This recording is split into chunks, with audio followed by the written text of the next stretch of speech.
Jackson Radio Show.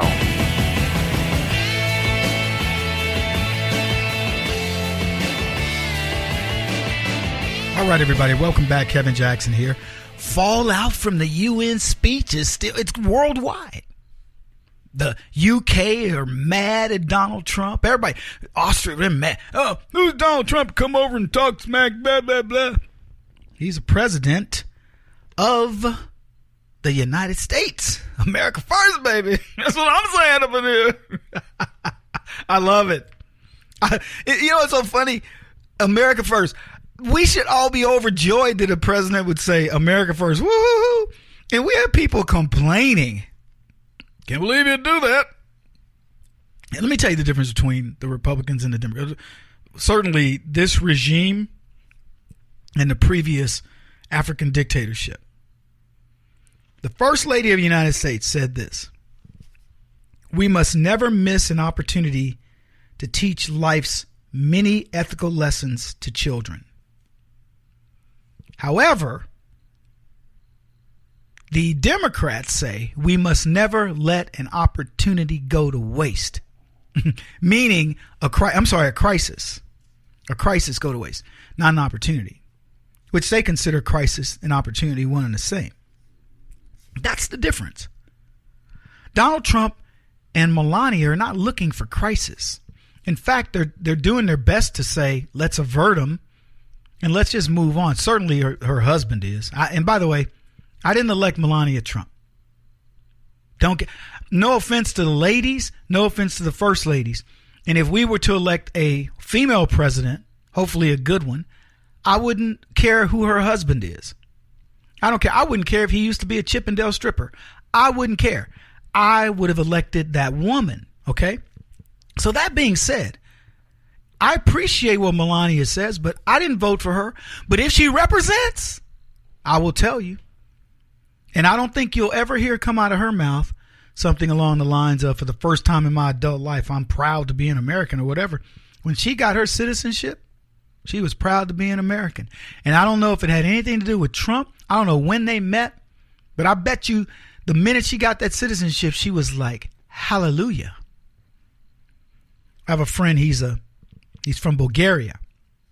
He's a driver, former pilot, and loves America. Loves it. Goes to Bulgaria often. Maintains dual citizenship. Wife is from Bulgaria. Daughter, all American. Speaks the language. Speaks their home language, etc. But he wanted his daughter American. He came over in 1994.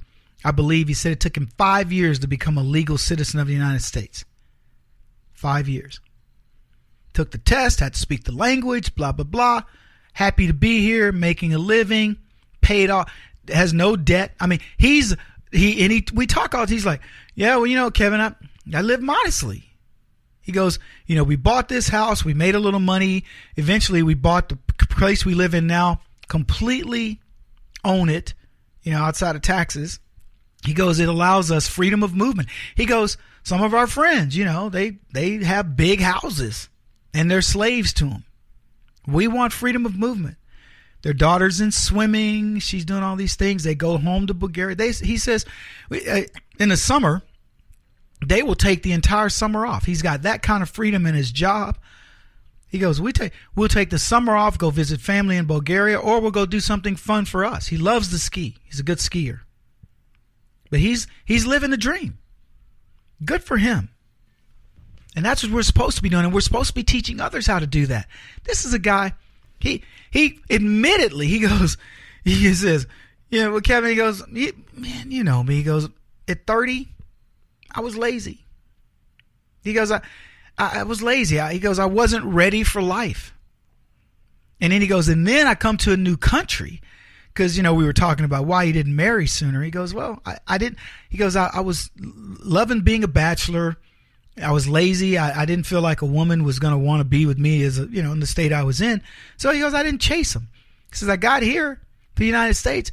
He goes, for a decade, I got to recertify as a pilot, yada, yada. He goes, I'm just trying to get my life in order. He goes, by the time I get my life in order, he met his wife, married, had his child late. He was in his late 40s when he had his child, first child. But good for him. He's still living the dream. And he wouldn't trade it for anything. Anyway, I mentioned, bit the inside of my cheek. That sucks. I mentioned that Hillary Clinton went on NPR and she was talking about, well, she was baited into sort of, well, Donald Trump may need to be, he's not legit and all this. Well, she had a subsequent roundtable discussion and she clarified the comments that she made to NPR. Now, let me tell you what happened here. Because you don't clarify comments. I told you the NPR person led Hillary down the path. It wasn't by accident. Hillary Clinton wants to be in the spotlight. And she was testing the waters. And she and the NPR interviewer were like, look, this is where I'd like this to go. Let's see how it is. I can't do anything official, but I want to put this out there. Because she so wants to be in the limelight. Then I read this article. The very next day, Hillary Clinton's like, well, no, it's not exactly what I meant. She said, I'm not going to contest the legitimacy of the 2016 elections. And let me tell you why this is a big deal. The left were so adamant that Donald Trump is talking about contesting the election. How boorish. We have a free and fair election here in America. That's what separates us from the sodomites of the rest of the world, for the most part. What are they talking about? Donald Trump, it's sacrilegious that he would even suggest such a thing. And even that he would even suggest that the Russians could hack it. Who is this man? Someone should throttle him publicly. And they did. They were beating up on Trump. How could he dare suggest that there's improprieties in our electoral process? And the Electoral College was fine. It slanted big time towards the left. I don't think you guys really understand. I shouldn't say that. You may not completely understand how slanted the electoral process is towards the Democrats. So you're given all that. Trump talking about the Russians are hacking her, Wiki, all the things that were going on, and Trump's going, who knows what's going on with these people? They're getting the answers to quit to the debates. They're getting the questions to the debates before anybody sees them. They're colluding against their own people, Bernie Sanders. They're creating false stories about me. Then they start dropping hints that I'm in cahoots with the Russians. And everything I say is a conspiracy. Oh, he can't possibly influence the election. How would he do that? No one can do that. Barack Obama, hey, there's no way. People, they're saying that they're losers. Don't think you're going to win. We're going to win. That's why he talking about this over there. But whatever. All that going on, Did you understand me? No, because you don't understand Barack Obama. He's an idiot. But now she says, I think no one, including me, is saying we will contest the election.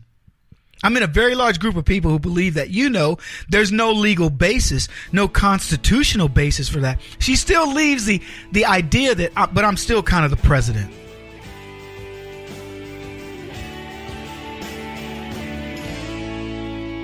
This is the Kevin Jackson Radio Show.